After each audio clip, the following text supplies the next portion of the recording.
So, hi, happy Sunday, good morning. So, there is this time in 2017, December, I undid my locks that I had for like 2 years, and everyone was like, "Oh, are your locks temporary, Kwani? Oh, are your locks not permanent? How did you do that? I know locks are like very natural locks cannot be undone." So let me show you how I did mine that time, and please don't do it like I did this. Okay, like I did mine. Please use water and some conditioner if you have, but for me that process is always just messy, so I prefer to do it dry. But if you do it dry, your hair is at risk of breaking, because your hair is very vulnerable when it's dry. So make sure you moisturize and use conditioner, as you do this thing. So let me show you how I did mine. Fast forward to see mambo mob, and then you decide what you want to do with this information. But at least I would have answered most of your questions. Okay.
So all of you who are asking questions of how I undid the other set of locks, that is how I did it.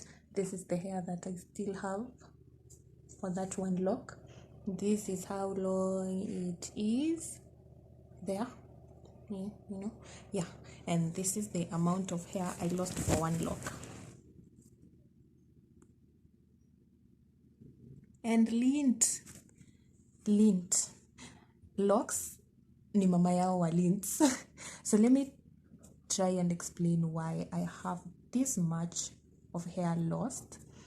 So like on average, hata kama hauna locks, whether you have locks or not, you are always going to lose hair. So since I have had my locks in for the past like 3 years, this is the amount of hair I would have lost if I had my hair open. Does it make sense? Like, you have to lose hair every day or every week. There's some amount you have to lose. So these are the hairs that were supposed to be lost. Hairs that were supposed to be lost, that they were shed. When you start locks, they're usually thin. So the hair that you're supposed to shed are the ones that usually make the locks fatter. They give body to the locks. So when you undo it, I remain with this section of hair that I had done my starter locks, and then these ones were the lost hair, the shaded hair, were the ones that were making the locks like to be this bulky. Make sense? Yes, in a tangled manner. Yes. So and also the hair will be kind of weak at the ends, so you decide what you want to do with this information. Okay, I'm not undoing mine. I just wanted to show you, and I'd also missed my hair, so I undid this one so that I can be combing it. See you. Bye.